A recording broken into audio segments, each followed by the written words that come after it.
वकार मेहदी साहब। शुक्रिया चेयरमैन साहब। मैं सबसे पहले मेरे फाजिल सेनेटर दिनेश कुमार साहब की जो कॉलिंग अटेंशन नोटिस है, मैं उसको भरपूर सपोर्ट करता हूँ, हिमायत करता हूँ। वो बिल्कुल दुरुस्त बात है, जायज़ बात है, और वो काफ़ी अरसे से सूरत-ए-हाल है वहाँ बलूचिस्तान के अंदर। सर, सूरत-ए-हाल ये है कि नेशनल हाईवे अथॉरिटी, नाम तो उसका नेशनल हाईवे अथॉरिटी है, लेकिन वो नाहिल हाईवे अथॉरिटी बन गई है। इसलिए कि सूरत-ए-हाल सर ये है कि बलूचिस्तान के साथ साथ सूबे सिंध के साथ भी सौतेली माँ का सलूक ये करते हैं नेशनल हाईवे अथॉरिटी वाले। सूबे सिंध की अगर आप जो पिछले जो बारिशें हुई उससे अब तक देखें तो वो सड़कों की नेशनल हाईवे की तामीर भी पूरी नहीं कर सके, उसकी पैच वर्किंग नहीं कर सके, वो स्मूथ वहाँ पे जो गाड़ियाँ हैं वो नहीं चल सकती हैं। इसके साथ साथ 2017 से जामशोरो सेवन डुअल कैरिजवे वो ज़ेर तामीर है सर।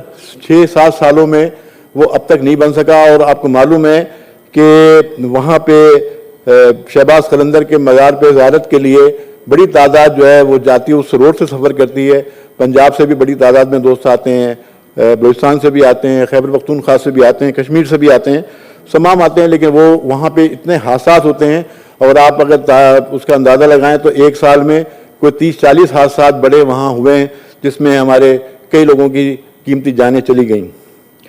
तो मैं ये दरख्वास्त करूँगा यहाँ पे चेयरमैन साहब आपसे, मिनिस्टर साहब भी तशरीफ़ रखते हैं, कि NHA को थोड़ा जगाया जाए, बताया जाए कि पाकिस्तान के अंदर एक सूबा बलूचिस्तान भी है, सूबे सिंध भी है, उस पर भरपूर तवज्जो दी जाए। और दूसरा सर, मैं ये भी बताऊँ आपको कि कराची में नवाज शरीफ साहब के दौर में एक प्रोजेक्ट शुरू हुआ था ग्रीन बस सर्विस का, ग्रीन बस लाइन जो बनाई गई थी सुरजानी टाउन से, और वो टावर जानी थी। लेकिन अफसोस की बात है कि पिछली गवर्नमेंट के अंदर वो काम पूरा नहीं हो सका, और वो जहाँ तक वो बना था पहले उसके आगे, नुमाइश के आगे तक वो बस नहीं चल रही है, ना जा रही है, वो आगे उसका काम रुका हुआ है। मेरी दरख्वास्त है कि उस पर तवज्जो दी जाए। कराची शहर के मास ट्रांजिट का अहम प्रोजेक्ट है, उसको पूरा किया जाए।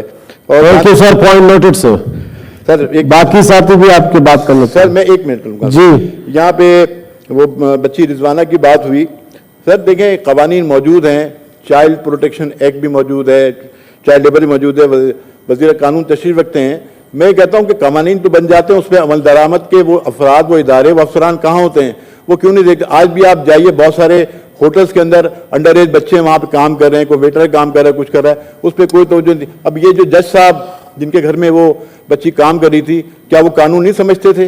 उनको नहीं मालूम था? ये तो उन पे बनता है। और मैं तो कहता हूँ कि इस्लामाबाद हाई कोर्ट के चीफ जस्टिस साहब को इसका नोटिस लेना चाहिए, उनको कार्रवाई करना चाहिए एक जज के घर में, सेशन जज के घर में। और उस जो कल टीवी पे उसकी माँ ने आके बयान दिया कि जज ने कहा कि तुम गरीब हो, तुम्हें इंसाफ नहीं मिलेगा, बड़ा अफसोस की बात है कि आज ये जज साहब जो बकौल उसकी माँ के वो कह रहा है कि तुमको इंसाफ नहीं मिलेगा। क्या इंसाफ सिर्फ अमीरों के लिए, फिर वो गरीबों के लिए नहीं है? तो मैं कहता हूँ इसका सख्त नोटिस देना चाहिए, वो बच्ची को इंसाफ फराहम करना चाहिए, और इस पर खास तवज्जो देनी चाहिए। बहुत शुक्रिया। Thank you.